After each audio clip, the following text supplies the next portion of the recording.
TV रख के पास पागल हुई सास। आजकल वर्मा जी की पत्नी देवकी जी केबल पर रियलिटी शोज देख देख कर बहुत कुछ सीख रही हैं। जैसे आज तो वो सुबह सुबह बेसुरे आलाप ले रही हैं। सारे गामा माँ जी, सारे गामा पाधा नीसा होता है। अरे वो तो सब गाते हैं, ये मेरा स्टाइल है। आवाज तो कम कर लीजिए माँ जी, पर्दे फट जाएंगे कान के। ये कहो कि पर्दों में आग लग जाएगी।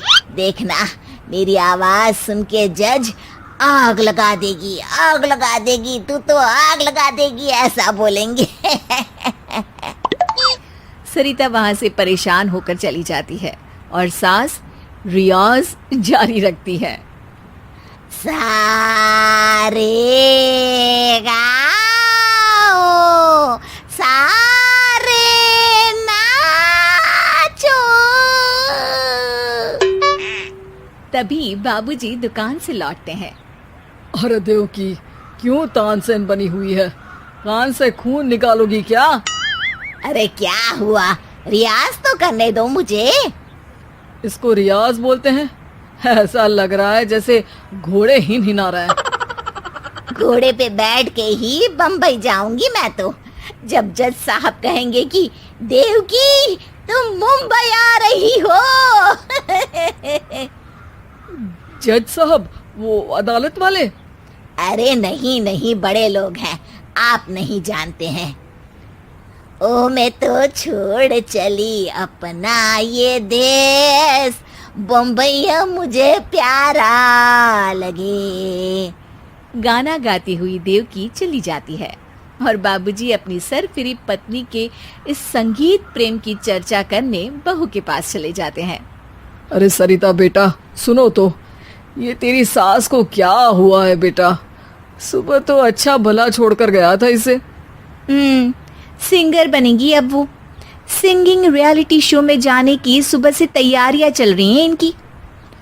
हाँ, अब तो कोयल के सुर मेंढक छेड़ेगा। हे भगवान, सद्बुद्धि दो इसे।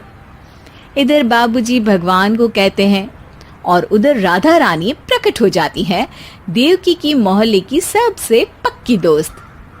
क्यों री देवकी, काहे इतना गला फाड़ रही है? कोई चीखने चिल्लाने का कंपटीशन है क्या? अरे ये देख, नया सिंगिंग शो, मैं भी गाऊंगी, हिंदुस्तान के दिलों की धड़कन बनूंगी।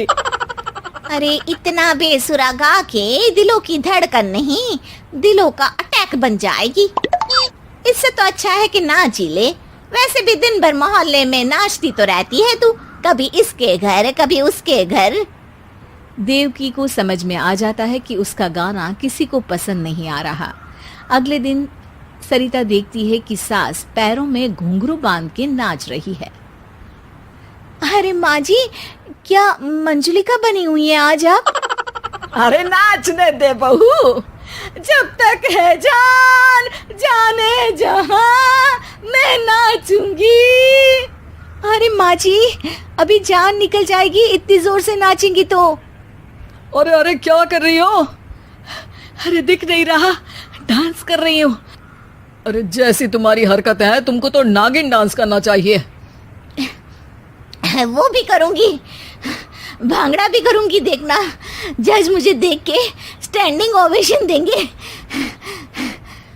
हाँ, स्टैंडिंग ओवेशन तो देंगे ही, ताकि खड़े होकर वहां से भाग सके तुम्हारा डांस देखकर।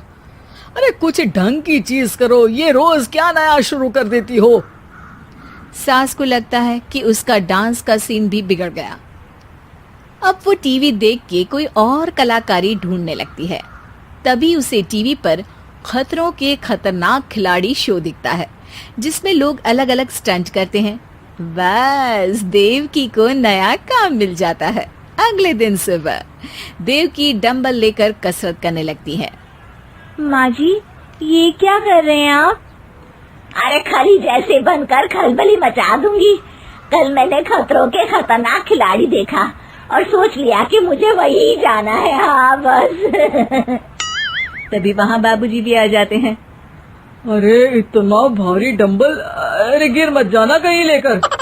अरे चुप करो, तुमसे कुछ नहीं होता इसका मतलब ऐसा नहीं कि मुझसे भी कुछ नहीं होगा। मैं तो खतरों के खतरनाक खिलाड़ी में जाने वाली हूँ। हाँ, मैं तो इस शो में तभी गया था जब तुमसे शादी हुई थी। तुमसे शादी करना भी खतरों के खतरनाक खिलाड़ी में जाने से कम थोड़ी ना है। अब चुप भी रहिए। अरे बहू, वो भारी वाला डंबल उठाकर ला तो। अरे ना माँ जी, आप संभाल नहीं पाओगी। अरे मैंने टीवी में देखा था, एक आदमी कार उठा लेता है, इतना तो मैं उठा ही सकती हूँ ना। बहू घबराते हुए भारी वाले डंबल माँ के हाथ में दे देती है। जैसे ही माँ दोनों हाथ ऊपर करती है, पूरे शरीर का बैलेंस बिगड़ जाता है और वो पीछे की तरफ गिर जाती है। डंबल जाकर टीवी में लगता है और टीवी फूट जाती है। माँ जी, उठिए माँ जी। बाबूजी बहुत तेज हंसने लगते हैं। बाबा बाबा, टीवी और बीवी दो टेंशन थे मेरे, आज एक कम हो ही गया। बहू भी सास को उठाते उठाते इस बात पर ताली बजाकर हंसने लगती है और देवकी फिर से गिर जाती है।